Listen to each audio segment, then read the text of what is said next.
ஒரு திருவிழான்னு சொன்ன உடனே உங்க மனசுல என்ன வரும்? ம் நல்ல சாப்பாடு, கொண்டாட்டம். ஆமா, நல்ல சாப்பாடு, பிரகாசமான விளக்குகள், இசை, ஒரு ஜாலியான கொண்டாட்டம் அப்படிதானே? ஆனா நாம இன்னைக்கு பார்க்க போற விழா இதுக்கு முற்றிலும் நேர்மாறானது. அப்படியா? இங்க விருந்தில்ல, விரதம் இருக்கணும். பகல் வெளிச்சம் இல்ல. இது இரவோட இருள பற்றியது. ஓஹோ. மிக முக்கியமான விதி என்னன்னா, நீங்க தூங்கவே கூடாது. ராத்திரி முழுக்க முதுகு தண்ட நேரா வச்சு விழித்திருக்க வேண்டும். இது ஒரு கொண்டாட்டத்தை விட ஒரு கடினமான சோதனை மாதிரி தெரியுதே. ஆமா, கேட்க அப்படிதான் இருக்கு. ஆனா கோடிக்கணக்கான மக்கள் இத ஒரு தண்டனையா பாக்குறதில்ல. ம் இது ஒரு பிரபஞ்ச நிகழ்வை நமக்கு சாதகமா பயன்படுத்திக்கிற ஒரு வாய்ப்புன்னு சொல்றாங்க. ஆமா, இந்த இரவோட பேரு மகா சிவராத்திரி, சிவபெருமானோட உன்னதமான இரவு. சரி, அந்த இரவோட இருள்ல விரதம் இருந்து விழித்திருக்கிறதுல அப்படி என்ன சிறப்பு இருக்கு? அத பத்தி தான் நம்ம இப்ப விரிவாக பார்க்க போறோம். சரி, இந்த மகா சிவராத்திரியோட பின்னணியில இருக்கிற கதைகளை கொஞ்சம் ஆழமா பார்க்கலாம். ம். இதுல கதை ஒரு பிரபஞ்ச அளவிலான கதை. ஆமா, சமுத்திரமந்தன். அதோட தொடக்கமே தேவர்களோட ஒரு விதமான கையறு நிலையில இருந்து தான் தொடங்குது. அதாவது ஒரு டிஸ்பரேஷன். ஆமா, ஒரு சாபத்தால அவங்க தங்களோட சக்தியையும் இளமையையும் இழந்துடுறாங்க. அசுரர்கள் கிட்ட தொடர்ந்து தோத்துக்கிட்டே இருக்காங்க. அந்த விரக்தியோட உச்சத்துல தான் அவங்களுக்கு அந்த யோசனை வருது. ஒரே ஒரு தீர்வு தான் அவங்க கண்ணுக்கு தெரியுது. அது சாகாவரம் தரும் அமிர்தம். ஆமா, அந்த அமிர்தம் பிரபஞ்சத்தோட பார்க்கடலுக்கு அடியில இருக்கு. அதை வெளியெடுக்கணும்னா அந்த மாபெரும் கடலை கடையணும். அது ஒரு தனிப்பட்ட ஆளால செய்யக்கூடிய காரியம் அல்ல. அதனால தங்களோட பரம எதிரிகளான அசுரர்கள் கிட்டயே ஒரு தற்காலிக ஒப்பந்தம் செஞ்சுக்கிறாங்க. அந்த ஒப்பந்தம் என்னன்னா, அமிர்தத்தை சரிபாதியா பிரிச்சுக்கலாம் அப்படிங்கிறது தான். ஆனா 2 பேர் மனசுலயும் பேராசை தான். இங்கதான் சுவாரஸ்யமே தொடர்ந்து. மந்தாரமலை மத்தாகவும் நாகங்களோட ராஜாவான வாசுகி கயிறாகவும் மாற்றப்படுறாங்க. நினைச்சு பாருங்க, ஒரு மலைய மத்தாக்குறாங்க, ஒரு பாம்ப கயிறா யூஸ் பண்றாங்க. தேவர்களும் அசுரர்களும் வாசுகி பாம்போட 2 முனைகளையும் புடிச்சுக்கிட்டு அந்த பார்க்கடலை கடைய ஆரம்பிக்கிறாங்க. 2 தரப்பு மனசுலயும் ஒரே ஒரு உணர்ச்சி தான், பேராசை. எப்படியாவது அந்த அமிர்தத்தை அடைஞ்சிடணுங்கிற ஒரு தீராத தாகம். இந்த நிகழ்வையே சமுத்திரமந்தன் அப்படின்னு சொல்வாங்க. இதை நாம வெறும் கதையா பார்க்காம நமக்குள்ளே நடக்கிற ஒரு போராட்டமா கூட பார்க்கலாம், இல்லையா? கண்டிப்பா. தேவர்களுங்கிறது நம்ம கிட்ட இருக்கிற நல்ல குணங்கள், அசுரர்களுங்கிறது நம்ம தீய குணங்கள். பார்க்கடல் நம்மளோட மனம். அப்போ அமிர்தம், அமிர்தம்ங்கிறது நாம தேடுற ஞானம் அல்லது ஒரு பேரின்பம். அருமையான பார்வை. அப்போ நம்ம மனச கடைஞ்சே ஞானத்தை தேடும்போது நாம எதிர்பார்க்கறது உடனே கிடைக்குமா? இந்த கதையில அப்படி நடக்கலையே. சரியா சொன்னீங்க. அங்கதான் கதையில ஒரு பெரிய திருப்பம் வருது. அவங்க எதிர்பார்த்த அமிர்தம் முதல்ல வரல. அதுக்கு பதிலா அந்த கடலோட ஆழத்திலிருந்து மிக கொடிய, பிரபஞ்சத்தையே அழிக்கக்கூடிய ஹலாஹல விஷம் வெளியே வருது. ஓ, அதோட புகப்பட்டதுமே தேவர்களும் அசுரர்களும் மூச்சு திணறி விழ ஆரம்பிச்சிட்டாங்க. அந்த விஷம் ஒரு துளி சிந்துனா கூட போதும், முழு பிரபஞ்சத்தையும் பஸ்மமாக்கிடும். ஒரு நிமிஷம், இது ஆச்சரியமா இருக்கு. அவங்க தேடுனது சாகாவரம், ஆனா கிடைச்சது உடனடி மரணம். ஆமா, இதுல ஒரு ஆழமான குறியீடு இருக்கு. என்ன அது?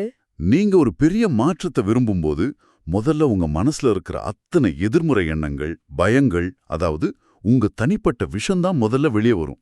அதை எதிர்கொள்ளாம அடுத்த கட்டத்துக்கு போக முடியாது. அதேலாம் கதையிலயும் அதுதான் நடக்குது. சாகாவரத்தை தேடினவங்க தெரியாம பிரபஞ்சத்தோட அழிவையும் தூண்டி விட்டுட்டாங்க. எல்லோரும் பீதியில உறைஞ்சு போறாங்க. தங்களுக்குள்ளே இருந்த சண்டை எல்லாம் மறந்துட்டு தங்களை காப்பாத்தக்கூடிய ஒரே சக்தி கிட்ட ஓடுறாங்க, சிவபெருமான் கிட்ட. ஆமாம், அவங்க சிவன் கிட்ட போய் பிரபஞ்சத்தை காப்பாத்துங்கன்னு கெஞ்சுறாங்க. சிவன் என்ன பண்றார்? சிவன் எந்த தயக்கமும் இல்லாம ஒரு புன்னகையோட அந்த கொடிய விஷத்தை தன் கையில எடுத்து அப்படியே குடிக்கிறாரு. என்னது, குடிக்கிறாரா? ஆமா, இத பாத்துட்டு இருந்த அவரோட மனைவி பார்வதி தேவி அதிர்ந்து போறாங்க. பிரபஞ்சத்தையே தாங்குற தன் கணவரோட வயித்துக்குள்ள அந்த விஷம் போனா அது அவரே அழிச்சிரும்னு ஒரு கணத்துல உணர்றாங்க. உடனே ஓடி சிவனோட கழுத்தை இறுக்கமா பிடிக்கிறாங்க. ஆமா, அந்த விஷம் உள்ளேயும் போக முடியாம வெளியும் வர முடியாம சிவனோட தொண்டையிலேயே நின்னுடுது. அதோட தீவிரத்தால சிவனோட கழுத்து அடர் நீல நிறமா மாறுது. அன்று முதல் அவர் நீலகண்டன் அப்படின்னு அழைக்கப்படுறார். அதாவது நீல கழுத்தை உடையவர். இது ஒரு சக்தி வாய்ந்த உருவகம், ரொம்பவே சக்தி வாய்ந்தது. நம்ம வாழ்க்கையில வர்ற விஷத்தன்மைய, அது கோபமா இருக்கலாம், பொறாமையா இருக்கலாம், இல்ல ஒரு நச்சு சூழ்நிலையா இருக்கலாம். ஆமா, அத நாம 2 விதமா கையாடுறோம். ஒன்னு, அத முழுசா விழுங்கி மன அழுத்தமா மாத்தி நம்மள நாமே அழிச்சுக்கிறோம்.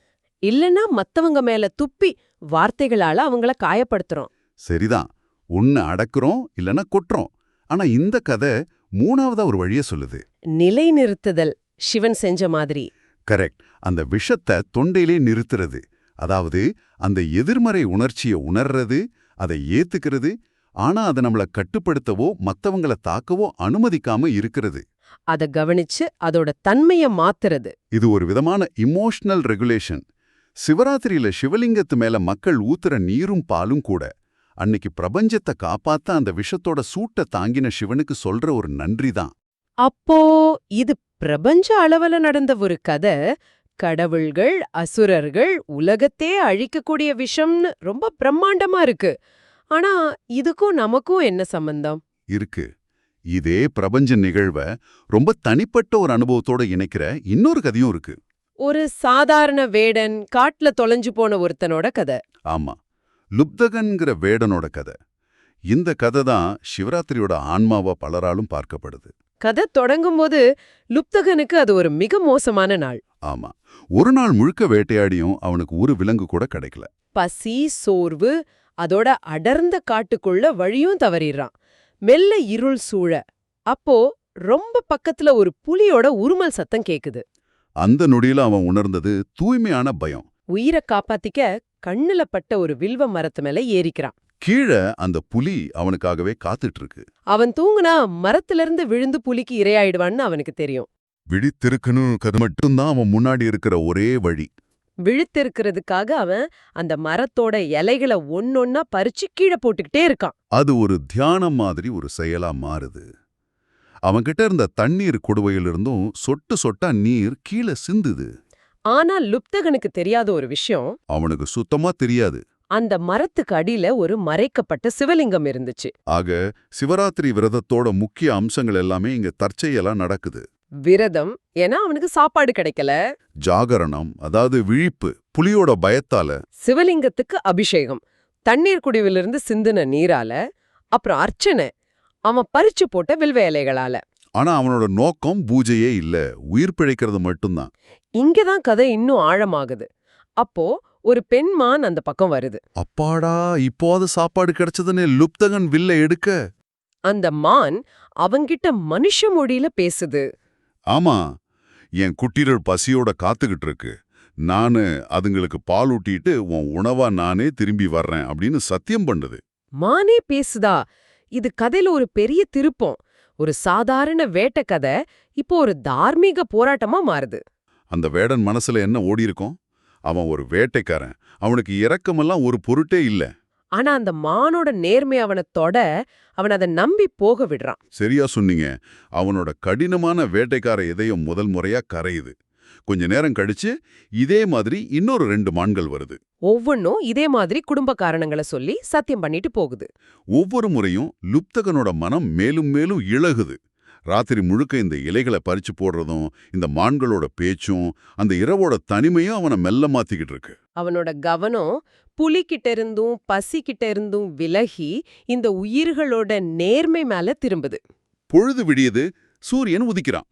புலி அந்த இடத்த விட்டு போயிடுது. அப்போ அந்த மான் குடும்பம் சொன்ன சொல் தவறாம அவனுக்கு உணவாக தங்களை அர்ப்பணிக்க அங்கே வந்து நிக்குது. அவங்கள பார்த்த லுப்தகனால தன்னோட வில்லை எடுக்க முடியல. அவன் மனம் முழுமையா மாறிடுச்சு. அவன் அழ ஆரம்பிக்கிறான். அந்த இரவின் இருள் அவன் இதயத்தோட இருளை போக்கிடுச்சு. அந்த தூய்மையான கருணையின் தருணத்துல சிவன் அவன் முன்னாடி தோன்றார். ஆனா எதுக்காக? அவன் சடங்குகள் சரியா செஞ்சதுக்காக இல்ல, அந்த இரவோட அனுபவம் அவனோட இதயத்தை முழுமையா மாத்தினதுக்காக சிவன் மகிழ்கிறார். எந்த விருப்பமும் பிரதிபலனும் எதிர்பார்க்காம தற்செயலா செஞ்ச அந்த பக்தி அவனுக்கு முக்தியை கொடுக்குது. இதுவே அகம்ய பக்தி அப்படின்னு சொல்லப்படுது. அகம்ய பக்தி, அதாவது ஆசையற்ற பக்தி. இது சுவாரஸ்யமா இருக்கு. நம்மளோட பெரும்பாலான செயல்கள் நல்ல செயல்களா இருந்தா கூட ஒரு விதமான எதிர்பார்ப்போட தானே செய்யப்படுது. ஆமா, இந்த புண்ணியம் கிடைக்கும், அந்த நன்மை நடக்கும். ஆனா இந்த கதை செயல்முறைதான் முக்கியம், அதோட விளைவு இல்ல அப்படின்னு சொல்ற மாதிரி இருக்கு. அதுதான் இதோட சாரம்சம். அந்த வேடன் முக்திய தேடல, அவன் தான் உயிரை காப்பாத்தத்தான் விரும்பினான். ஆனா அந்த செயல்முறையில அவன் அறியாமலேயே அவன் தன்னை இழந்தான். அவனோட அகங்காரம், அவனோட வேட்டைக்காரன்கிற அடையாளம் கரைஞ்சு போச்சு. அந்த தூய்மையான நிலையில கருணை பிறந்துச்சு. ஆமா, அந்த இரவோட சக்தி அதோட பின்னணி தெரியாத ஒரு சாதாரண மனிதனை கூட மாற்றும் என்பதற்கு இதுவே மிக சிறந்த உதாரணம். இந்த கதைகள் வெறும் புராணங்களா இல்லாம இன்னைக்கும் உயிர்ப்போட இருக்கு.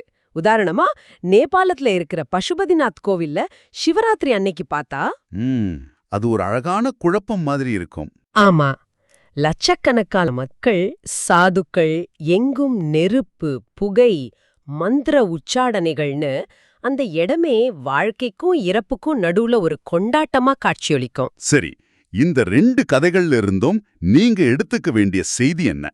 நம்ம வாழ்க்கையில நம்ம பல விஷயங்களை சேகரிக்கிறோம். பொருட்கள், கருத்துக்கள், மன அழுத்தம், கோபதாபங்கள். ஒரு கம்ப்யூட்டர் மெதுவா இயங்கும்போது நாம என்ன செய்வோம்? தேவையில்லாத ஃபைல்ஸை நீக்கிட்டு ஒரு ரீஸ்டார்ட் பண்ணுவோம் இல்லையா? அதே மாதிரி சிவராத்திரிங்கிறது நம்ம வாழ்க்கையில சேர்ந்திருக்கிற இந்த சுமைகளை எல்லாம் ஒரு ராத்திரிக்கு கீழே வச்சுட்டு நம்ம வாழ்க்கையில ஒரு ரீசெட் பட்டனை அழுத்துற வாய்ப்பு. பிரபஞ்சத்தோட ஆற்றல் அன்னைக்கு ராத்திரி உங்களுக்கு முழுமையா உதவுங்கிறது ஒரு நம்பிக்கை. இது ஒரு சவாலா கூட பார்க்கலாம். ஒரே ஒரு இரவு எந்த கவனச்சிதறலும் இல்லாம இருட்டுல உங்களோட நீங்க தனியா உட்கார முடியுமா?